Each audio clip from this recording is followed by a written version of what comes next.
జై వాసవి, జై వాసవి, జై వాసవి.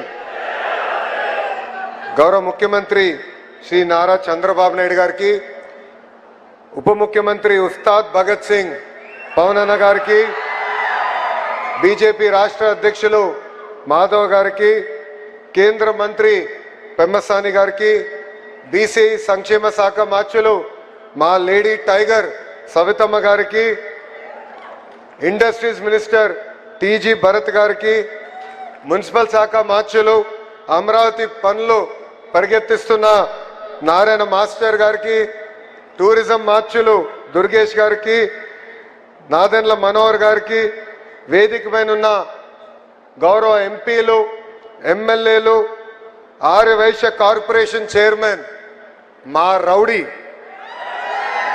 రౌడీ రాకేష్ గారికి, అదేవిధంగా అమరజీవి పొట్టి శ్రీరాములు గారి మెమోరియల్ ట్రస్ట్ సభ్యులు, ఆయన కుటుంబ సభ్యులు, ఆర్యవైశ్య సోదరు పెద్దలు, ప్రజలందరికీ పేరు పేరున నా ఉదయపూర్వక నమస్కారాలు.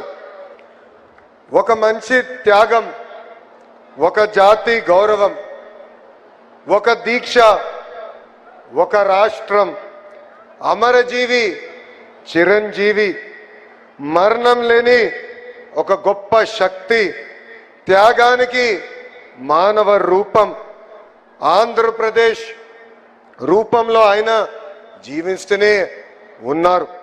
అమరజీవి పొట్టి శ్రీరాములు గారి 121 జయంతి రోజున 58 అడుగుల విగ్రహ రూపమే ఆయన జన్మిస్తం జరిగింది. ఆంధ్రప్రదేశ్ ఆత్మగౌరవం ఈ స్టాచ్యూ ఆఫ్ సాక్రిఫైస్. దొండి రాకేష్ వచ్చి నా దగ్గరకు వచ్చి, అన్న విగ్రహానికి ఏం పేరు పెడితే బాగుంటుందని ఆయన నన్ను అడిగారు. అప్పుడు నా మనసులో నేను ఆలోచించి, ఎవరి త్యాగమైతే తెలుగు జాతి శాశ్వతంగా గుర్తుపెట్టుకుంటారో ఆ త్యాగమూర్తియే పొట్టి శ్రీరాములు గారు, అందుకే స్టాచ్యూ ఆఫ్ సాక్రిఫైస్ పేరు పెట్టాలని నేను కోరటం జరిగింది. ఈ విగ్రహం తెలుగు జాతి గొప్పతనం ఏంటో అమరావతి నుంచి జాతికి స్థాయికి తీసుకెళ్తుందని ఈ సభాముఖంగా నేను కోరుతున్నా. నేను తెలుగువాడినని గర్వంగా చెప్పుకుంటున్నా. ఆ గర్వం మనకు అందజేసిన గొప్ప వ్యక్తి అమరజీవి పొట్టి శ్రీరాములు గారు. ఆయన ప్రాణ త్యాగమే మన రాష్ట్రం. ఆయన జయంతి మనందరికీ ఒక పండుగ. అమరజీవి పొట్టి శ్రీరాముల జయంతి సందర్భంగా ఆయనకి నేను ఘన నివాళులు అర్పిస్తున్నా. యువగలం పాదయాత్రలో మా ఆర్యవైశ్య సోదరుల్ని కలిశాను. వాళ్ళు ఎదుర్కొంటున్న సమస్యలు నేను తెలుసుకున్నా. దాంట్లో అనేక సమస్యలు మేము పరిష్కరించాం. ఇంకా చేయాల్సిన కొన్ని పనులు మా ఉన్నాయి. కానీ ఆనాడు నేను మిమ్మల్ని కలిసినప్పుడు ఒక హామీ ఇచ్చా, అమరావతిలోనే పొట్టి శ్రీరాములు గారి విగ్రహం ఏర్పాటు చేస్తానని చెప్పాను. అతి తక్కువ సమయంలో ఈరోజు ప్రభుత్వం ఆ హామీని నిలబెట్టుకుంటాం జరిగింది. ఈ స్టాచ్యూ ఆఫ్ సాక్రిఫైస్ 58 అడుగులు, అమరజీవి ఆమరణ నిరాహార దీక్ష 58 రోజులు చేశారు. ఆంధ్ర రాష్ట్రం ఏర్పాటు కోసం ఆయన త్యాగం మనకు ప్రతిరోజు గుర్తు పెట్టుకునే విధంగా ఈరోజు ఈ విగ్రహం ఏర్పడింది. మనం ఒకరోజు ఉపవాసం చేయాలంటే ఇబ్బంది పడతాం. అలాంటిది తెలుగు ప్రజల కోసం, తెలుగు జాతి కోసం ఆయన దీక్ష చేశారు. ఒక రాష్ట్రం ఏర్పాటు కోసం 58 రోజులు ఆమరణ నిరాహార దీక్ష చేసి త్యాగం చేసిన గొప్ప వ్యక్తి పొట్టి శ్రీరాములు గారు. ఈ చరిత్ర భావి తరాలు గుర్తుపెట్టుకునే విధంగా ఈరోజు మనం ఇక్కడ విగ్రహం ఏర్పాటు చేసుకున్నాం. 2025 సెప్టెంబర్ 3న ఇదే పుణ్యభూమి పైన మనం శంకుస్థాపన చేసుకున్నాం. కరెక్ట్గా 194 రోజుల్లో మొత్తం భారతదేశ ఆశ్చర్యపోయే విధంగా ఈరోజు పొట్టి శ్రీరాములు గారి విగ్రహం ఈరోజు మనం ఆవిష్కరించుకున్నాం. మా రౌడీ దొండి రాకేష్ గారిని ఎప్పుడు స్పీడ్ పెంచమని చెప్తా. అలాంటిది విగ్రహం ఏర్పాటులో ఆయన స్పీడే వేరు. ఇక్కడనే ఇప్పుడు కూడా ఉంది కంటైనర్. కుటుంబ సభ్యులందరూ వచ్చి ఇక్కడనే కంటైనర్లో పడుకుని ఈ విగ్రహం ఏర్పాటు చేసుకున్నారు. కానీ ఆయన ఒక్కరే కాదు, దాని వెనకాల మీరందరూ ఉన్నారు. ఇక్కడ వచ్చిన ప్రతి వ్యక్తి ఉన్నారు. మీ సహకారం ఉంది, మీ త్యాగం ఉంది. నేను కూడా ఆశ్చర్యపోయా. రాజకీయ నాయకులం పలానా రోజులు కదా చేయాలని చెప్తాం, కానీ ముందలు తీసుకెళ్లే విధంగా ఉండాలి. అలాంటిది ఈరోజు మేమందరం గర్వపడే విధంగా, ఆశ్చర్యపోయే విధంగా ఆర్యవైశ్య సోదరులు పొట్టి శ్రీరాములు గారి విగ్రహం ఏర్పాటు చేసుకున్నారు. మంత్రులందరూ కలిసినప్పుడు చెప్పా, గౌరవ ముఖ్యమంత్రి గారు కూడా కేబినెట్ మీటింగ్ లో చెప్పా, ఆర్యవైశ్య సోదరుల్ని మన ఆదర్శంగా తీసుకోవాలి. రేపు ఎప్పుడైనా విగ్రహం ఏర్పాటు చేయాలంటే అందరం కలిసికట్టుగా ముందరికి రావాలి.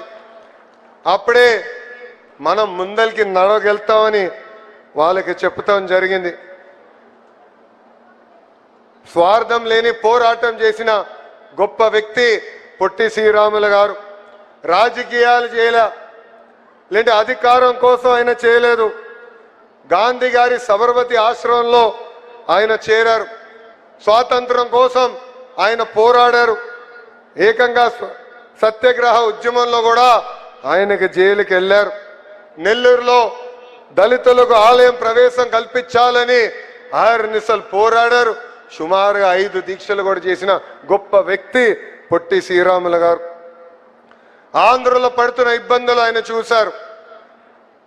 అందుకే ప్రత్యేక రాష్ట్రం కోసం మనందరం పోరాడాలి, లేదంటే మహాపాపం చేసిన వాళ్ళం అవుతామని ఆనాడు ఆయన ప్రకటించారు.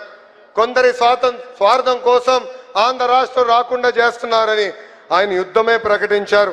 వస్తే ప్రత్యేక రాష్ట్రం, పోతే నా ప్రాణం అని ప్రకటించి ఆయన దీక్ష ప్రారంభించారు. ఆనాడే చెప్పారు, దీక్షకి ఎవరైనా స్థలం ఇవ్వకపోతే పర్వాలేదు, రోడ్డు పైన కూర్చుని నేను దీక్ష చేస్తా అన్నారు. ఆయన నిత్యం పోరాట యోధుడు. ఆయన్ను కూడా నేను స్ఫూర్తిగా తీసుకుని నా యువగలం పాదయాత్ర చేశా. ఆనాడు రాత్రి బస చేసానికి ఎవరైనా భూమి ఇస్తే ఆనాటి ప్రభుత్వం ఆ భూమి 22A పెడతానని బెదిరించారు. ఆనాడే చెప్పా, నేను రోడ్డు మీద పడుకునే కూడా సిద్ధంగా ఉన్నా, నమ్మకున్న దానికోసం నేను ముందరికి వెళ్తానని చెప్పా. మద్రాసులో బుల్సు సామూర్తి గారి ఇంట్లో 1952 అక్టోబర్ 19న ఆమర నిరాహార దీక్ష ప్రారంభించారు. దీక్ష ప్రారంభించే సమయానికి ఆయన బరువు 53.9 కేజీలు. 58 రోజుల్లో 38 కేజీలకి తగ్గిపోయారు. పొట్టి శ్రీరాములు గారు స్థానంలో ఎవరున్నా దీక్ష విరమించుకునేవారు. అలాంటిది 58 రోజుల పాటు దీక్ష చేసి ప్రాణ త్యాగం చేసిన గొప్ప వ్యక్తి పొట్టి శ్రీరాములు గారు. ఆంధ్ర రాష్ట్రం సాధించారు. అంతేకాదు ఢిల్లీని దడలలాడించి భాష ప్రయుక్త రాష్ట్రాల ఏర్పాటు కోసం మొదటి అడుగు వేసిన గొప్ప వ్యక్తి పొట్టి శ్రీరాములు గారు. ఒక ఫేమస్ హిస్టోరియన్ రామచంద్ర గుహ పొట్టి శ్రీరాములు గారి గురించి ఒక ఆర్టికల్ రాశారు. ఆ ఆర్టికల్ నేను చదివాను.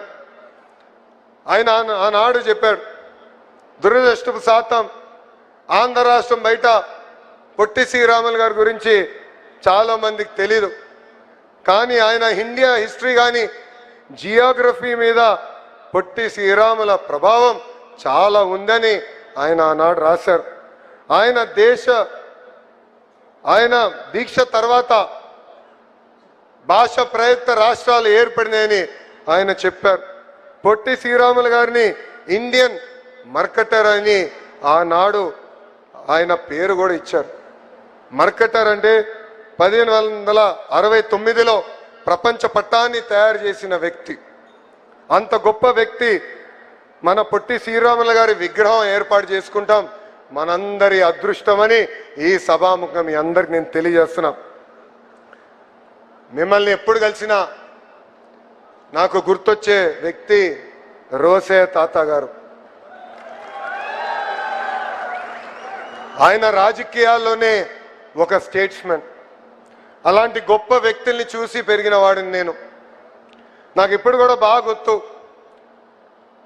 ఒక పక్కన చంద్రబాబు నాయుడు గారు, ఇంకో పక్కన రాజశేఖర్ రెడ్డి గారు హోరాహోరీగా చర్చించేవారు. కొన్నిసార్లు స్పీడ్గా మాట్లాడేవారు. కరెక్ట్గా నెక్స్ట్ డే పొద్దున 6ంటికి రోసే తాత గారు బాబు గారికి ఫోన్ చేసేవారు. ఫోన్ చేసి కొంచెం నిన్న చర్చ స్పీడ్గా వెళ్ళింది, ఈరోజన్నా చాలా ఓపికగా ప్రజల సమస్యల గురించి మాట్లాడదాం బాబు గారు అని చెప్పిన గొప్ప వ్యక్తి రోసే గారు. రాష్ట్ర విభజన తర్వాత ఆయన పుట్టినరోజు నాడు రోసే తాతకు ఫోన్ చేసేవాడు. ఎప్పుడు చెప్పేవాడు, తాత మీరు రాజకీయాల్లో లేని లోటు మాకు అనిపిస్తుంది, మిమ్మల్ని చూసి పెరిగిన వాళ్ళం, మీరు చేసిన రాజకీయాలు వేరు, మాకు దారి చూపించాల్సిన బాధ్యత అని పెద్దానికి చెప్పేవాడిని. రాజకీయాలకు అతీతంగా ఆంధ్ర రాష్ట్రానికి అద్భుతంగా సేవ చేసిన వ్యక్తి రోసే గారని ఈ సభాముఖంగా నేను తెలియజేస్తున్నా. ఇప్పుడే చూసాం, ఎన్ని కోరికలు తీర్చినా ఇంకా కోరుతూనే ఉంటాడు ఇక్కడ ఒక ఆయన రాకేష్ గారు. ఆయన మొన్న వచ్చి పొట్టి శ్రీరాములు గారి పేరు మీదుగా ఒక కాయిన్ విడుదల చేస్తే బాగుంటుందని ఆయన కోరారు. అది నేను కేంద్ర మంత్రితో ప్రభుత్వంతో సంప్రదింపులు చేస్తున్నా, త్వరలోనే అది కూడా చేస్తామని ఈ సభాముఖం ఆర్యవైశ్య సోదరులకి హామీ ఇస్తూ, యువగలంలో నేను హామీ ఇచ్చిన ఆ హామీని నిలబెట్టిన మా బీసీ సంక్షేమ శాఖ మాత్యులు సవిత గారికి, మా రౌడీ రాకేష్ గారికి 10 రూపాయల దగ్గర నుంచి ₹1 కోటి వరకు విరాళాలు అందించిన తెలుగు ప్రజలకి, మా సిఆర్డి అధికారులకి, ఆర్యవైశ్య సోదరుల పెద్దలకి, ప్రత్యేకంగా అమరజీవి పొట్టి శ్రీరాముల కుటుంబ సభ్యులకి నా హృదయపూర్వక అభినందనలు తెలుపుకుంటూ, రాబోయే 12 నెలల్లో స్మృతి వనం, photo gallery, museum, mini theatre, auditorium, skill development centre యుద్ధ ప్రాతిపదికంగా దొండి రాకేష్ గారిని పూర్తి చేయాలని సభాముఖంగా కోరుకుంటూ, నాకు ఇంత అద్భుతమైన అవకాశం ఇచ్చిన మీ అందరికీ పేరు పేరున నా హృదయపూర్వక ధన్యవాదాలు తెలుపుకుంటూ మీ అందరి దగ్గర నుంచి సెలవు తీసుకుంటున్నాం. జై వాసవి, జై వాసవి, జై వాసవి, జై హింద్. అందరికీ నమస్కారం.